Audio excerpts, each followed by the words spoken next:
पुनः स्वागत है मेरे प्यारे बच्चों, आप सभी का आपकी अपनी हिंदी की कक्षा में। तो हम सब अध्ययन कर रहे थे अपनी। चलिए तो अब शुरू करते हैं पाठ संख्या 16 और पाठ का नाम है मेहनती किसान। कैसा किसान? मेहनती। सबसे पहले है पाठ प्रवेश। प्रस्तुत पाठ एक मेहनती किसान पर आधारित है। ये जो पाठ है ये किस पर आधारित है? एक मेहनती किसान पर। धनिया एक गरीब और बहुत मेहनती किसान था। किसान का नाम क्या है? धनिया, और वो गरीब और बहुत मेहनती था। उसके पास थोड़ी सी जमीन थी। पिछले कुछ वर्षों से बारिश ना होने के कारण उसकी फसल अच्छी नहीं हुई, जिस कारण उसे गांव के महाजन बलराम से कर्ज लेना पड़ा। क्या लेना पड़ा? कर्ज। क्यों? क्योंकि बारिश नहीं हुई थी तो उसकी फसल अच्छी नहीं हुई थी। बलराम बड़ा कंजूस था। बलराम कौन था? गांव का महाजन, और वो क्या था? बहुत ही ज्यादा कंजूस था। बलराम की नजर में किसान बहुत दीनहीन था। कैसा था उसकी नजर में किसान? बहुत ही दीनहीन। परंतु किसान बलराम का कृतज्ञ था। क्या था? कृतज्ञ था। कौन? किसान। किसका? बलराम का। क्योंकि वह बलराम के दिए कर्ज से ही बीज खरीदता था। मतलब जो किसान था वो महाजन का बहुत ही आभारी था, क्योंकि जब महाजन उसे कर्ज देता था उसी से वो बीज खरीदता था और उस बीज को बोकर ही खेती करता था। और जो खेती किससे करता था? बीज से। ईश्वर की दया से इस वर्ष अच्छी बारिश हुई। क्या हुई? बहुत ही अच्छी बारिश हुई, जिससे धनिया के खेत में फसल भी अच्छी हुई थी। बारिश हुई तो धनिया के खेत में फसल भी बहुत अच्छी हुई। उसने फसल अच्छे दामों में बेची और उसे खूब रुपए मिले।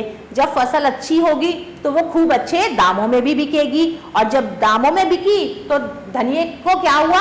बहुत ही अच्छी रकम मिली। धनिया ने बलराम का सारा कर्ज चुका दिया। जब रकम मिली तो धनिया ने सबसे पहले बलराम का सारा कर्ज चुकाया। बलराम भी अब उससे घृणा नहीं करता था। लेकिन अब क्या हुआ? बलराम जो था महाजन, वो अब किसान से घृणा नहीं करता था। उसकी नजर में किसान एक मेहनती व्यक्ति था। कैसा व्यक्ति था? मेहनती व्यक्ति था, जिसका हृदय सरल था। किसका हृदय सरल था?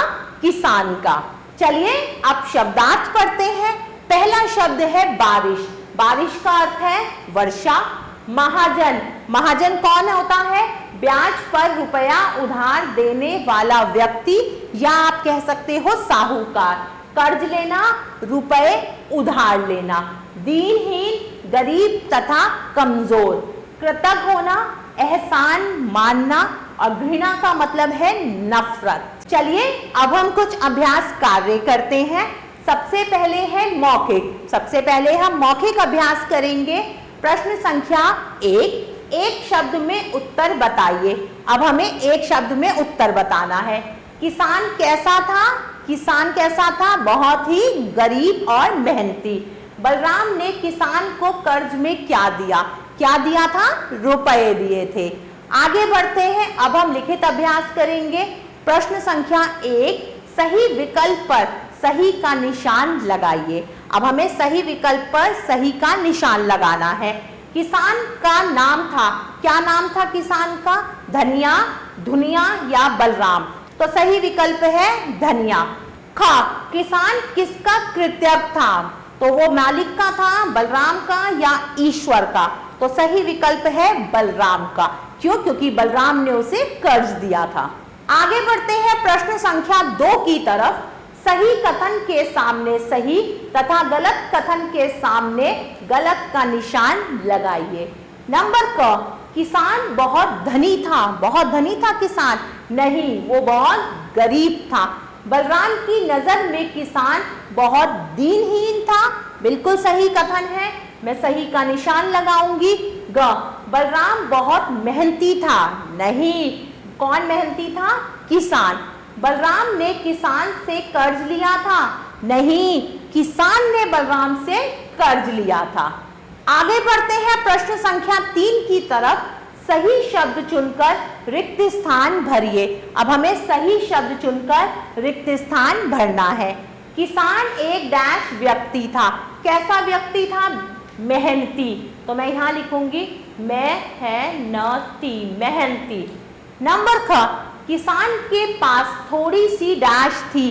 क्या थी? थोड़ी सी जमीन, जमीन, जमीन।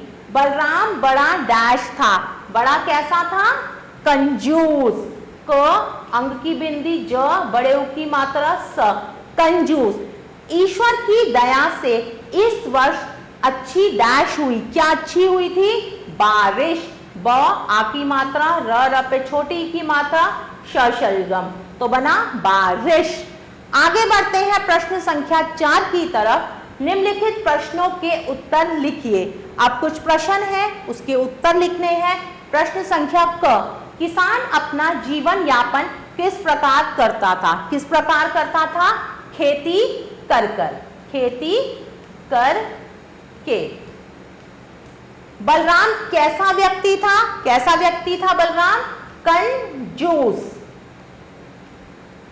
आगे बढ़ते हैं प्रश्न संख्या 3 की तरफ। कर्ज लेकर किसान क्या खरीदता था? क्या खरीदता था? बीज। प्रश्न संख्या घ, क्या धनिया ने बलराम का कर्ज चुका दिया था? हाँ, बिल्कुल चुका दिया था। जब उसकी फसल अच्छी हुई, फसल अच्छे दामों में बिकी, तो उसने सारा कर्ज चुका दिया था। प्यारे बच्चों, आशा करती हूँ आपको यह पाठ अच्छे से समझ आया होगा। हम पुनः फिर मिलेंगे, तब तक के लिए आभार।